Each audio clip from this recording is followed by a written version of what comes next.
അവക്കിത് ഒഴിവാക്കാമായിരുന്നതല്ലേ, പിന്നെ എന്തിനാണ് സ്വന്തമായിട്ട് ഇത് ഏറ്റെടുത്തിരിക്കണമെന്നുകൊണ്ട് കസിൻസ് ഒന്നും വിളിക്കാതെ? ചിലപ്പോൾ ഇവളുടെ സങ്കടം കേട്ടിട്ട് സഹിക്കാൻ പറ്റാതെ വിളിക്കാതിരിക്കാം, അങ്ങനെ വിളിക്കാതിരിക്കും ജനങ്ങൾ. പിന്നെ ഇങ്ങനെ ആവലാതിയല്ലേ കേൾക്കേണ്ടെന്ന് വിചാരിച്ചുകൊണ്ട് വിളിക്കത്തില്ല. അപ്പം അങ്ങനെ മനുഷ്യനിങ്ങനെ അവരുടെ ഭാരം കൂടുമ്പോൾ ആ ഭാരം അവർ ഇറക്കി വെച്ചുകൊണ്ടിരിക്കും. അതുകൊണ്ട് നമ്മളെ ഇന്നല്ലെങ്കിൽ നാളെ അവിടെ ചുമലിന്ന് നീ അവലംബം വെച്ചിരിക്കുന്ന ആൾക്കാരെ ഇറക്കി വെക്കുമെന്ന് അറിയണം. അതാണ് ഏറ്റവും വലിയ അറിവെന്ന് എനിക്ക് തോന്നുന്നത്. നീ ചുമന്നുകൊണ്ട് നടക്കുന്നവരെ ഇന്നല്ലെങ്കിൽ നാളെ ആഘോഷമായി നിന്നെ ഇറക്കി വെക്കുന്ന ഒരു കാലമുണ്ടാകും. കർത്താവിനും അറിയാമായിരുന്നു ഇറക്കി വെക്കുമെന്ന്. ചുമ്മാ ഗുരുവെന്നൊക്കെ വിളിച്ച് പരുവെന്നൊക്കെ വിളിച്ച് നടക്കണ വെറുതെയാണെന്ന് അറിയാമായിരുന്നു. നിങ്ങളെന്താ ഇങ്ങനെ വിളിക്കും, പക്ഷെ തന്താങ്ങളുടെ വഴിക്ക് നിങ്ങളെ പോകും. തന്താങ്ങളുടെ വഴി എന്ന് പറഞ്ഞ് ബൈബിൾ ഉപയോഗിക്കുന്നൊരു വാക്കുണ്ട്, വല്ലാത്ത വാക്കാണ്. നിങ്ങളെല്ലാവരും എന്നെ ഉപേക്ഷിക്കുമെന്നും തന്താങ്ങളുടെ വഴിക്ക് പോകുമെന്ന്. ശ്രദ്ധിക്കട്ടെ. ഹല്ലേലൂയ.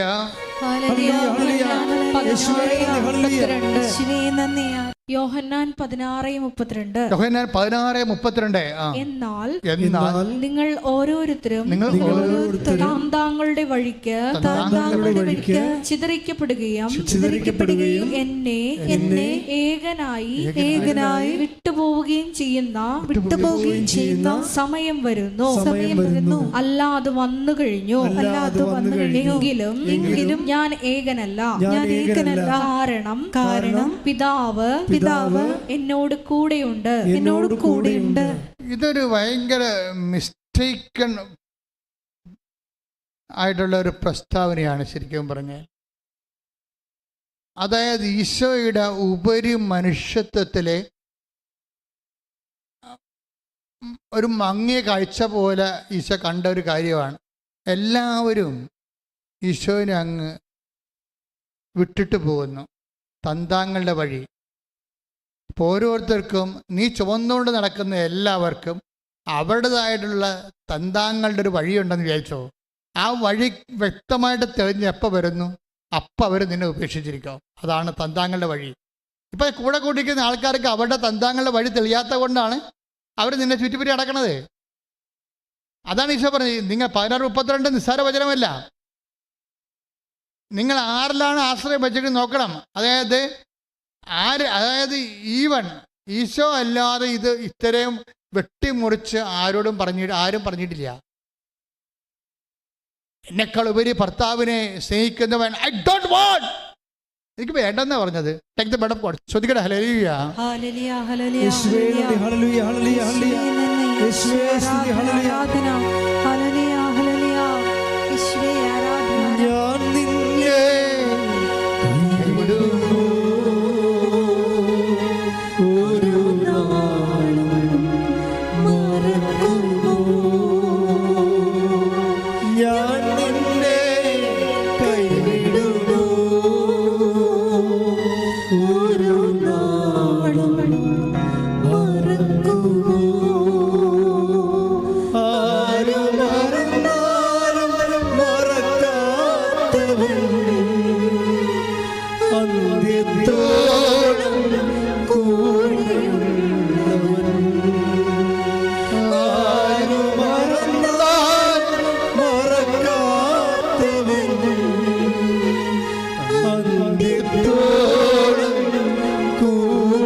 മത്തായി സുവിശേഷം 10:37 വാക്യം. എന്നേക്കാൾ അധികം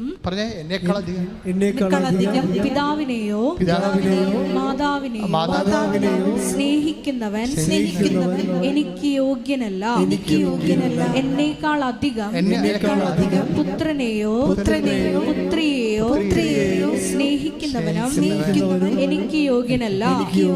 സ്വന്തം കുരിശെടുത്ത് എന്നെ അനുഗമിക്കാത്തവൻ എനിക്ക് യോഗ്യനല്ല. അപ്പൊ കുരിശാണ് പ്രശ്നം. കർത്താവിന് യോഗ്യമാകുന്നത് ആരാണ്? കുരിശാരാണ് എടുത്തിരിക്കണത്? നമുക്കൊരു ഭാര്യയുണ്ട്, നമുക്ക് ഭർത്താവുണ്ട്. ഇപ്പം ഭർത്താവിനെയൊക്കെ വർഷങ്ങൾ പരിചരിക്കണ ഭാര്യമാരില്ലേ, ഒരു കുരിശിനെ പരിചരിക്കണവർ. നമുക്ക് അധികം ബന്ധമില്ലാത്ത ഭർത്താവിൻ്റെ അപ്പനെ, അത്രയും ബന്ധമില്ല, ഭർത്താവിനോളം ബന്ധമില്ലാത്ത ഭർത്താവിൻ്റെ അപ്പനെ, ഒരു പ്രഷർ രോഗിയെ പരിചരിക്കുന്ന മരുമക്കളില്ലേ, അവരെന്താ ചരിക്കണത്? അവരുടെ കുരിശ് എടുത്തിരിക്കുകയാണിത്. ക്രിസ്തു ഈ ലോകത്ത് വന്നത് സഹനങ്ങളെ സ്വന്തമാക്കി ദൈവത്തെ നമുക്ക് അവകാശമാക്കാനാണ്. കൈയടിച്ച് കർത്താവ് സ്തുതിക്കട്ടെ. ഹല്ലേലൂയ.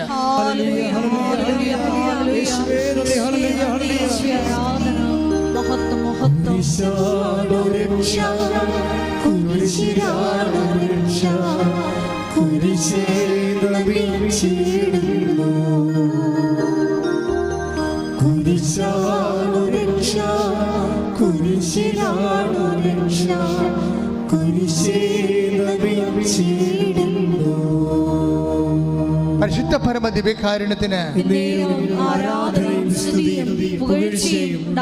അപ്പോൾ നമ്മൾ ക്രിസ്തുവുമായി കൺഫ്രണ്ട് ചെയ്യുമ്പോൾ, അവനുമായി ഈ ജന്മത്തിന് ഒരു സമയം കുറിച്ച് കഴിയുമ്പോൾ, നമ്മൾക്ക് മുമ്പേക്ക് നടക്കുന്ന പരീക്ഷ ഒന്ന് മാത്രമേ ഉള്ളൂ. എന്താണ്? അവന് നമ്മളെ യോഗ്യമാണോ യോഗ്യമല്ലയോ? അവന് നമ്മളെ യോഗ്യമാണെങ്കിൽ എന്ത് ചെയ്യണം? അവൻ്റെ പേരിലുള്ള നമ്മുടെ സ്വന്തം കുരിശുണ്ട്, അത് അവൻ്റെ പേരിലാക്കി എടുത്തിട്ട് നമ്മൾ അക്സെപ്റ്റ് ചെയ്യണം. നമ്മുടെ സ്വന്തം കുരിശ്. ഇപ്പം നിങ്ങളുടെ സ്വന്തം കുരിശ് നിങ്ങളുടെ നടുവേദനയെന്ന് വിചാരിച്ചോ? നിങ്ങളുടെ സ്വന്തം കുരിശ് നിങ്ങളുടെ മെനിഞ്ചൈറ്റിസ് ആണെന്ന് വിചാരിച്ചോ? നിങ്ങളുടെ സ്വന്തം കുരിശ് നിങ്ങളെ ഉറക്കമില്ലാത്ത അവസ്ഥയാണെന്ന് വിചാരിച്ചോ?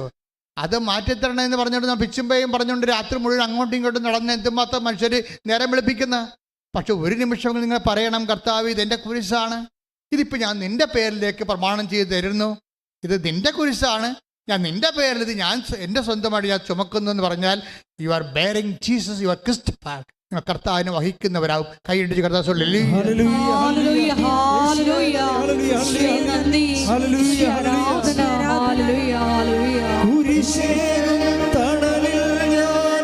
കൈയടിച്ചോട്ടെ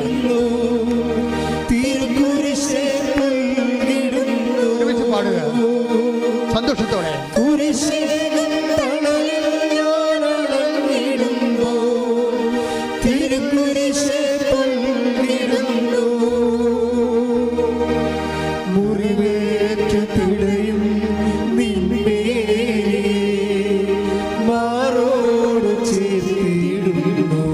എല്ലാവരും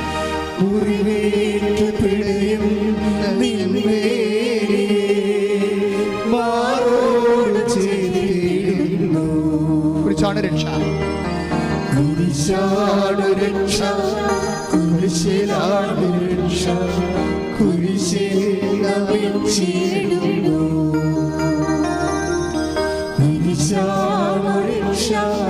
കുരിശിലാണ് രക്ഷ, കുരിശിലാണ് രക്ഷ,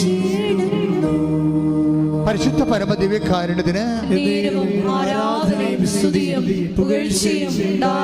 വളരെ ഇന്റിമസി ആയിട്ട് കർത്താവിനെ സ്നേഹിക്കുന്ന ഒരു രീതിയാണ് നിലവിലുള്ള സ്വന്തം കുരിശിനെ ക്രിസ്തുവിൻ്റെ പേരിലാക്കിയിട്ട് ക്രിസ്തുവിനെ വഹിക്കുന്നത് പോലെ അത് അക്സെപ്റ്റ് ചെയ്യുന്ന രീതികൾ.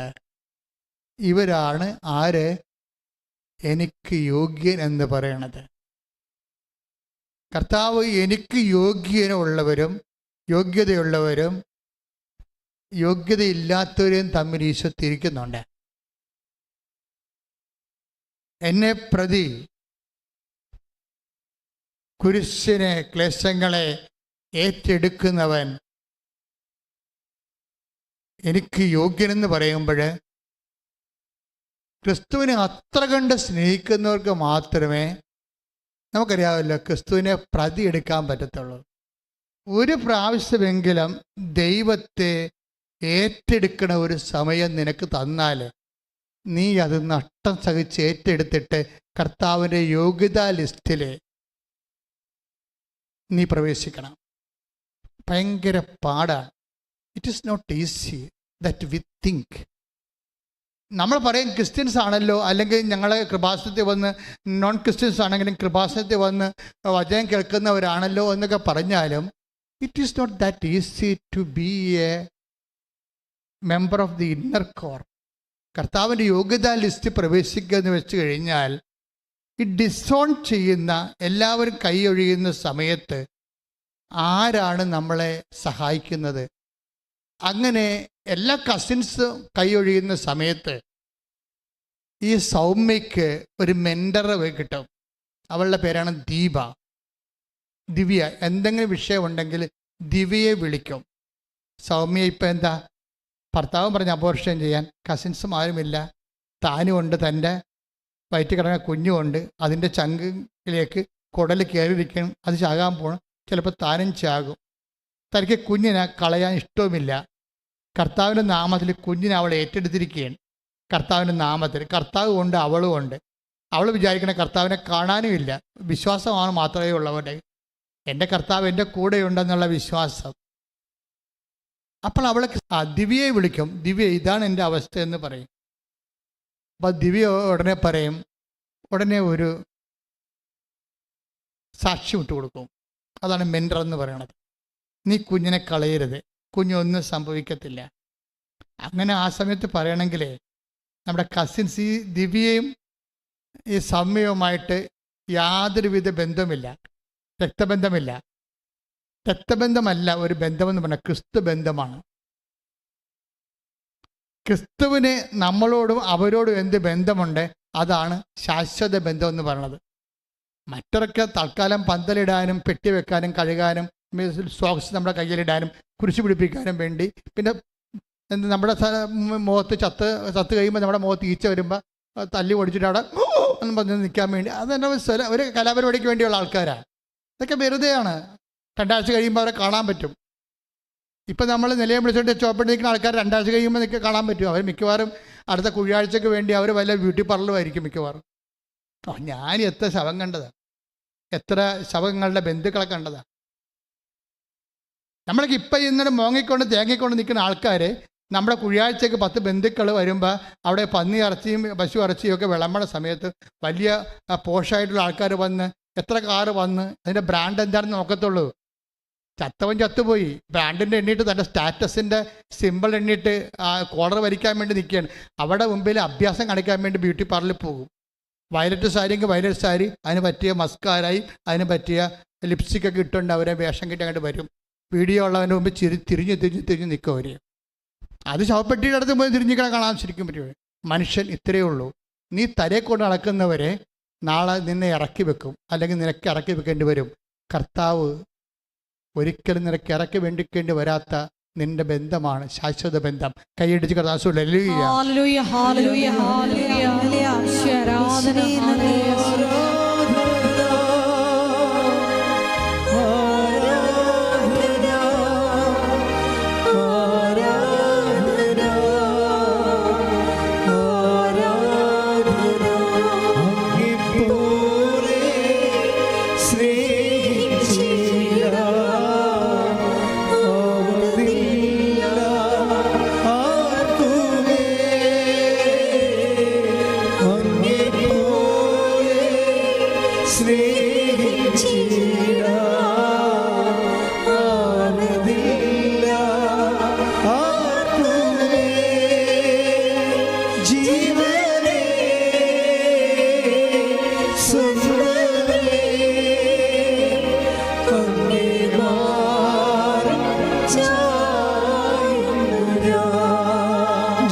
പരിശുദ്ധ പരമദിവ്യകാരുണ്യത്തിന് പരിശുദ്ധ പരമദിവ്യകാരുണ്യത്തിന്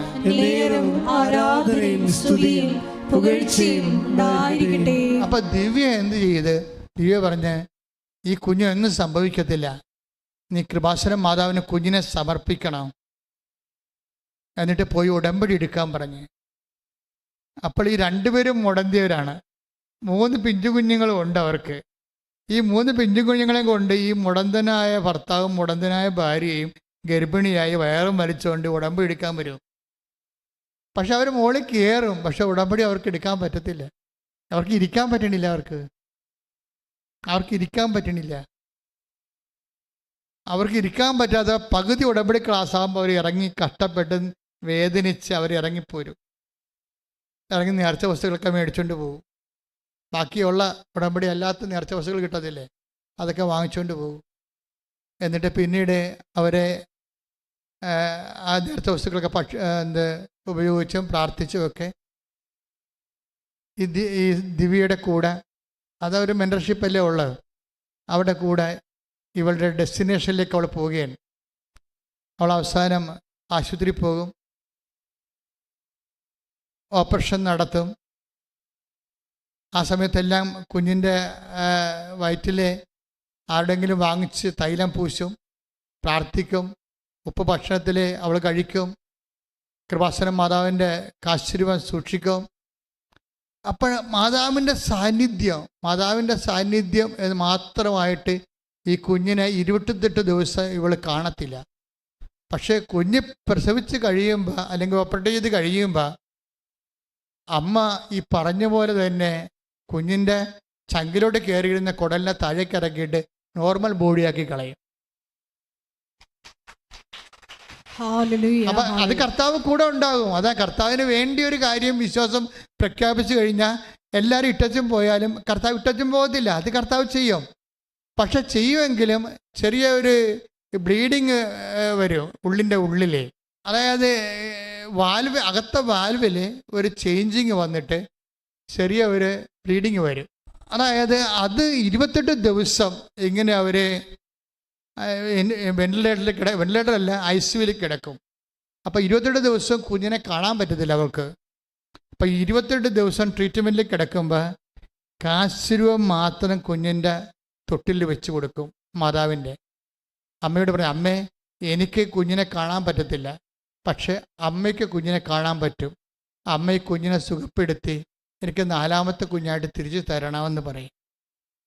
അപ്പം ഇങ്ങനെ ഓരോ സമയത്തും നല്ല മെൻറ്ററെ പോലെ ഈ ദിവ്യ ഇവരെ സപ്പോർട്ട് ചെയ്തുകൊണ്ടിരിക്കും. പിന്നെ ഭർത്താവും അവരെ ഒരേ ഭർത്താവിന് അവളുടെ ഹെൽത്ത് ഉദ്ദേശിച്ചിട്ടാണ് അയാളങ്ങനെ പറഞ്ഞതെങ്കിലും ആ വിശ്വാസ പ്രഖ്യാപനത്തിൽ ഈ കുടുംബം മൊത്തമായിട്ട് വിജയിക്കും. ഈ കുഞ്ഞിനെ ജീവനോടെ കിട്ടിയിട്ട് അവർ കഴിഞ്ഞ ദിവസം ഇവിടെ ഒന്ന് സാക്ഷ്യം പറയും. അതിൻ്റെ അകത്ത് ഒന്ന് കഴിഞ്ഞ ശനിയാഴ്ചത്തെ വലിയ ശനിയാഴ്ച വന്ന ഒരു സാക്ഷ്യമാണ്. 1 കൊല്ലം ദൈവം അവരിൽ പ്രവർത്തിച്ചിട്ട് ദൈവം ആ ഫയൽ ഭയങ്കരമായിട്ട് നല്ല ക്ലിയറായിട്ട് ക്ലോസ് ചെയ്യുന്നുണ്ട്, ഭംഗിയായിട്ട് ക്ലോസ് ചെയ്യുന്നു. അവർ സുവിശേഷത്തിന് വലിയ സാക്ഷികളായിട്ട് അവരെ മാറ്റുന്നു.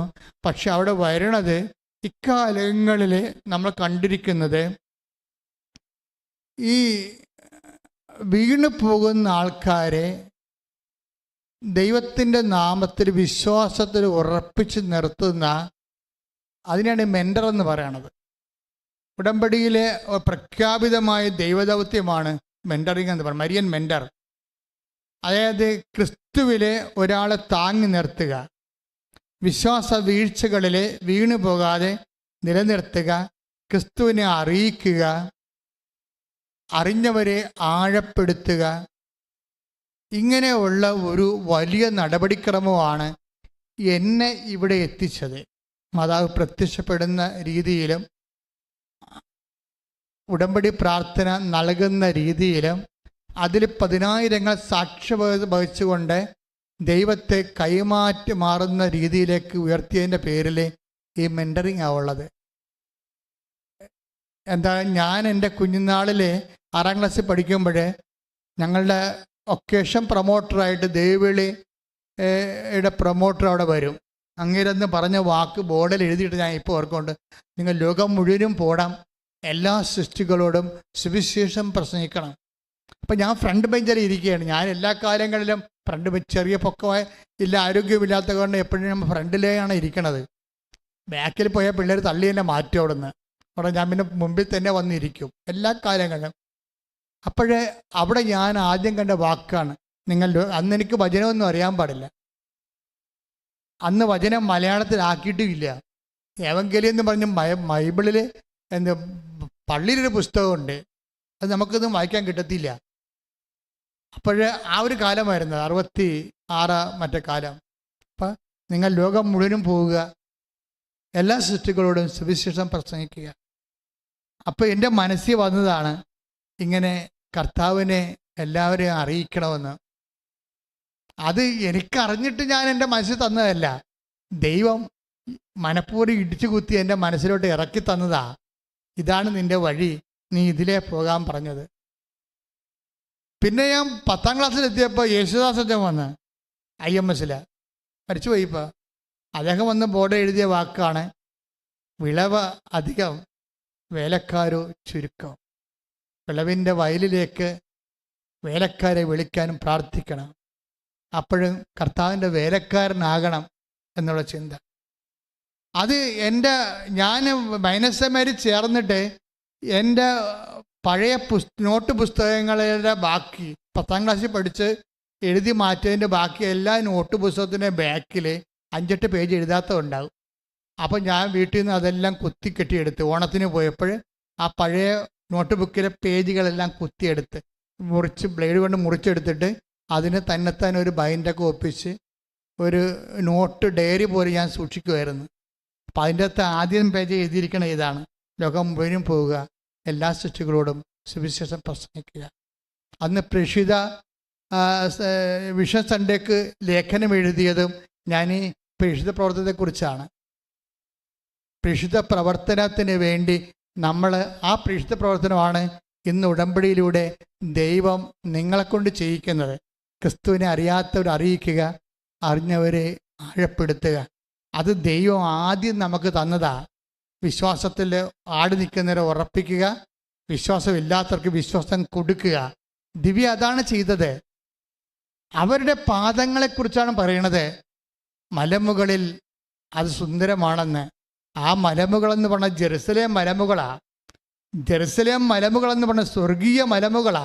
സ്വർഗത്തിലൂടെ പാദങ്ങൾ തിളങ്ങണം എന്നാണ് പറയണത്. ശ്രുതികട്ടെ ഹല്ലേലൂയ, ഹല്ലേലൂയ, ഹല്ലേലൂയ, ഹല്ലേലൂയ, ഹല്ലേലൂയ. യേശുവേ നന്ദി, ഹല്ലേലൂയ, ഹല്ലേലൂയ, ഹല്ലേലൂയ. യേശുവേ ആരാധന, ആരാധന, ആരാധന.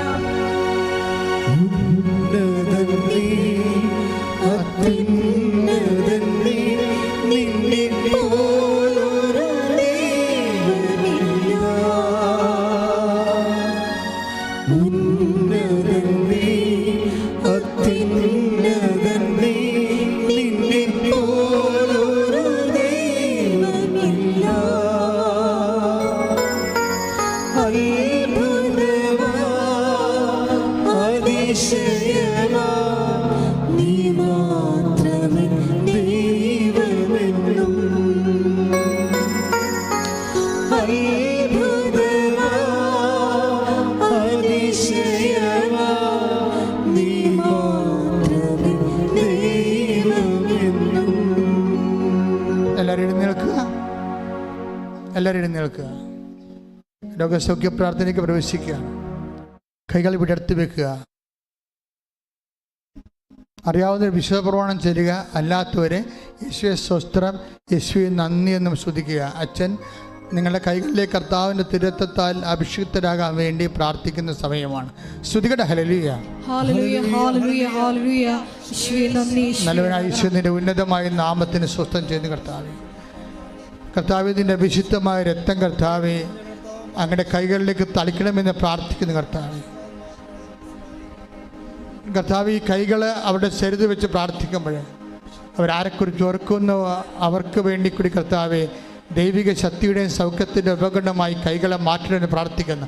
ശ്രുതികട്ടെ ഹല്ലേലൂയ, ഹല്ലേലൂയ, ഹല്ലേലൂയ, ഹല്ലേലൂയ. യേശുവേ ആരാധന. ഹല്ലേലൂയ, ഹല്ലേലൂയ, ഹല്ലേലൂയ, ഹല്ലേലൂയ, ഹല്ലേലൂയ, ഹല്ലേലൂയ. ഹല്ലേലൂയ, ഹല്ലേലൂയ, ഹല്ലേലൂയ, ഹല്ലേലൂയ. യേശുവേ സ്തുതി, ഹല്ലേലൂയ. ഹല്ലേലൂയ. നാഥാവരേ, എന്നിൽ നിറയണമേ. നാഥാവരേ, സൗഖ്യം നൽകണമേ. നാഥാവരേ,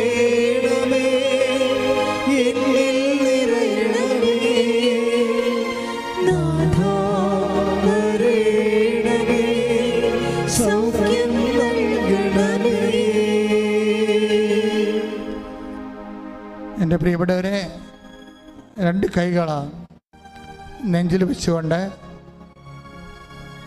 ശരീരമെങ്ങനെ മുഴുവനായിട്ട് ഉച്ച മുതൽ ഉള്ളംകാൽ വരെ കർത്താവിനെ ഏൽപ്പിക്കുന്ന രീതിയിൽ പ്രാർത്ഥിക്കുക. കർത്താവേ, എന്റെ കൈകള് നെഞ്ചിൽ പിണച്ചു വെച്ച് എന്റെ മുഴുവൻ ശരീരവും ഉച്ച മുതൽ ഉള്ളംകാൽ വരെ അങ്ങയുടെ സൗഖ്യത്തിനായി സമർപ്പിക്കുന്നു. കർത്താവേ, അടിപ്പിണർ പോലെ വൈദ്യുത ആഘാതം പോലെ ദൈവിക ശക്തി എന്നിലേക്ക് ആവശ്യിക്കണമേ.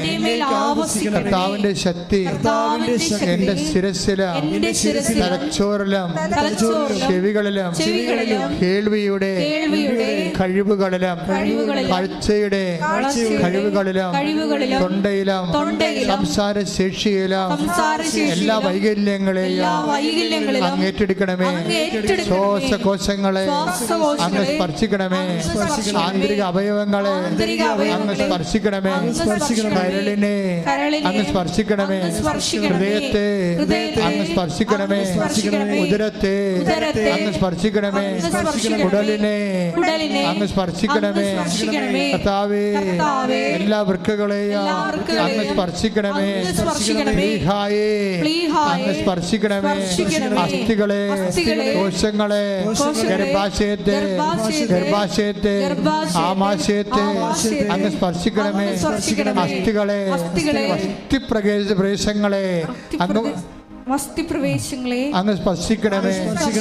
കർത്താവേ, ദൈവത്തിന്റെ കൃപ മുതല് ഉള്ളംകാൽ വരെ കർത്താവിന്റെ ശക്തി ഒഴുകട്ടെ.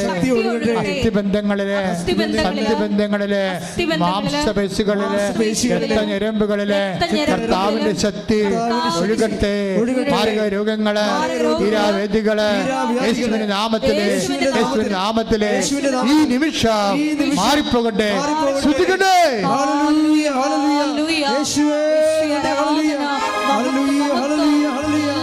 സുഖപ്പെട്ടുകൊണ്ട് നാമം ഈ ആരാധനയിലൂടെ മഹത്വപ്പെടുത്തണമേ.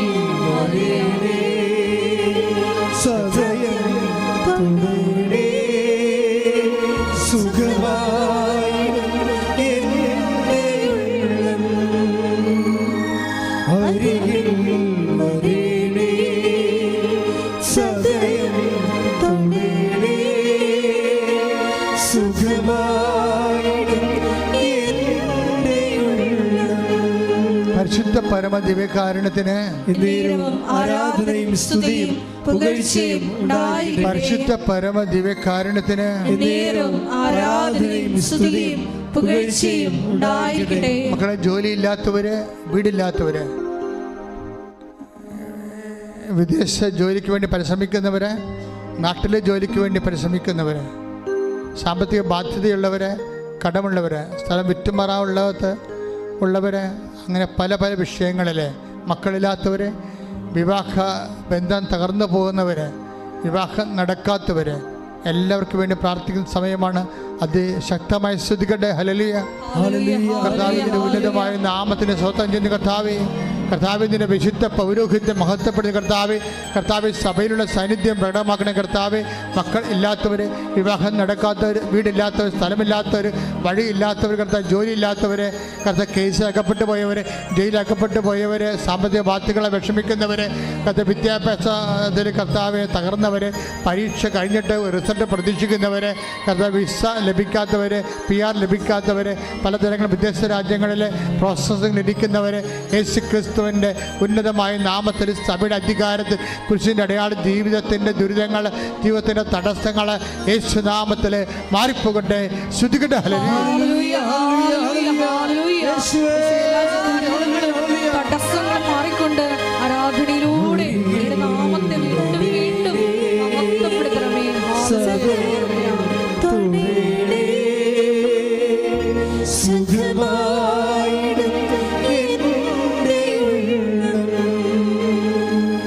നിൽക്കുക.